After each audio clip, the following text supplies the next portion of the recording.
Hi, do you feel like you're going through something and you don't know what in the world's going on? You're trying to serve God and you're trying to do what's right, but things just keep getting worse and it seems like houses are being dropped on you, cars are falling on you.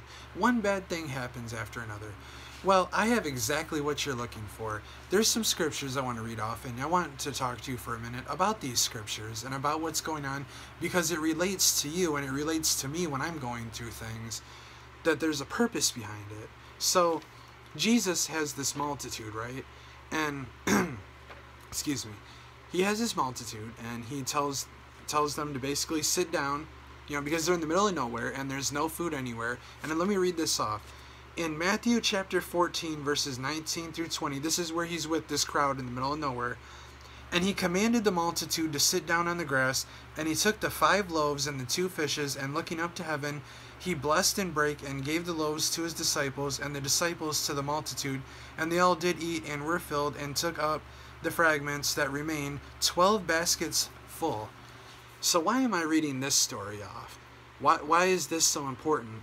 Something miraculous happened. Jesus took this bread, and it spread, it multiplied, right? The people were blessed. But what had to happen before that? He had to take the bread, like the scripture says, he had to break the bread before the blessings could happen. He had to break the bread before there could be this multiplication of bread. He had to break the bread before miracles would happen, before this blessing would happen, so the hungry mouths could be filled, and I want to go into something else, actually. 3 scriptures, and then talk about one other thing and put this all together for you, right? Okay, in Genesis chapter 12, verse 3, it says, "And I will bless them that bless you, and I will curse them that curse you, and there and in thee your family, and the earth shall be blessed." So, what is he saying? God is talking to Abraham. Let me explain what's going on if you're not familiar and haven't read the Bible, this anyway.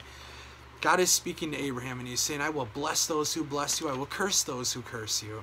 Right? So God's saying, I've got your back, Anybody that's, I'm going to bless you. I'm for you, And you go to Genesis chapter 15, verse 5, which is like 3 chapters later. "And he brought him forth abroad and said, Look now toward heaven, and tell the stars, if thou be able to number them. And he said unto him, So shall thy seed be." So he's saying, as far off, as many as you can count the stars, that's how far your seed is going to go. How many generations of your family is going to be going through. This is another great blessing from God, right? Now, if you literally go down 7 scriptures to Genesis chapter 15, verses 12 through 13, then all of a sudden God says something totally different from this. He says, "And when the sun was going down, a deep sleep fell upon Abram," because this is before Abraham, right? It's the same person. Abram is Abraham. God changed his name to Abraham. It's the same person, okay? "And lo, a horror of great darkness fell upon him. And he said unto Abram, Know of a surety that thy seed shall be a stranger in a land that is not theirs, and shall serve them, and they shall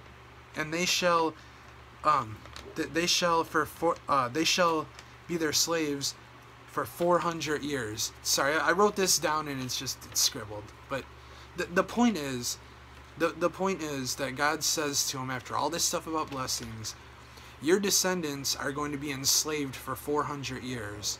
They're going to go through all kinds of horrible things. He didn't get into detail about it. He just is basically saying they're going to be enslaved for 400 years.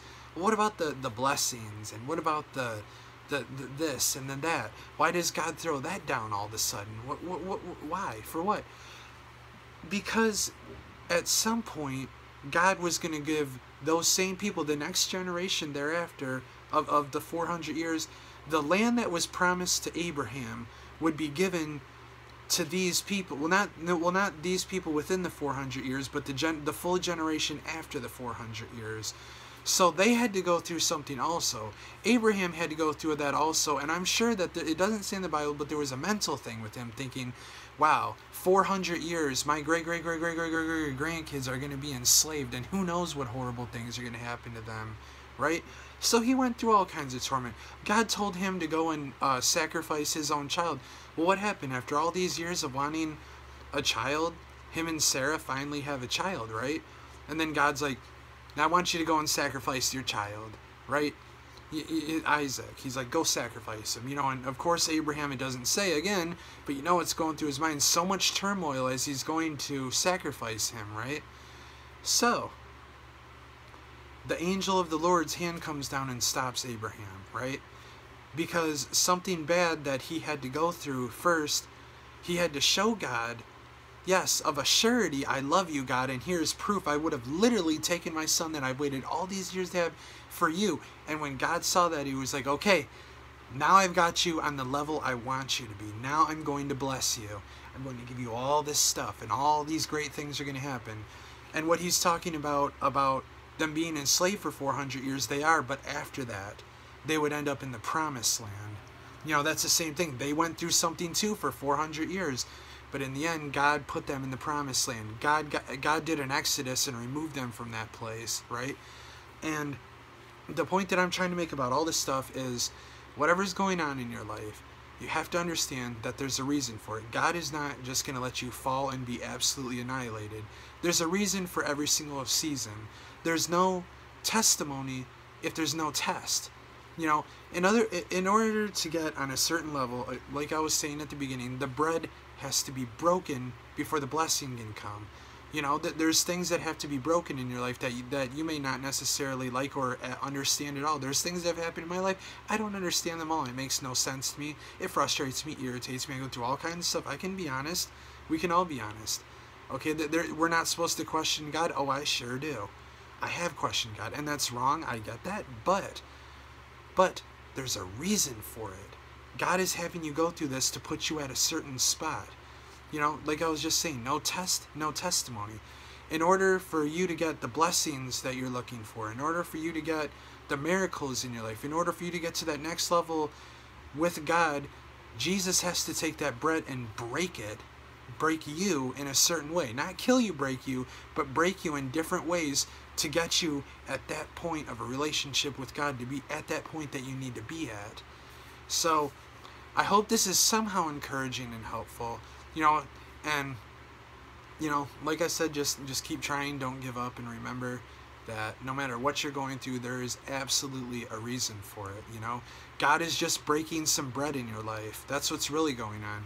And I know some of it's little or some of it's a lot you're going through, but it's just the same. God's breaking some bread in your life, and at some point, I'm not saying it's any less or more, I'm just saying at some point you're going to see and look back and realize there was a reason for that, because you had to get to that point. And God will get you through. If He brought you to it, He will bring you through it. If He brought you to the storm, He'll get you through the storm.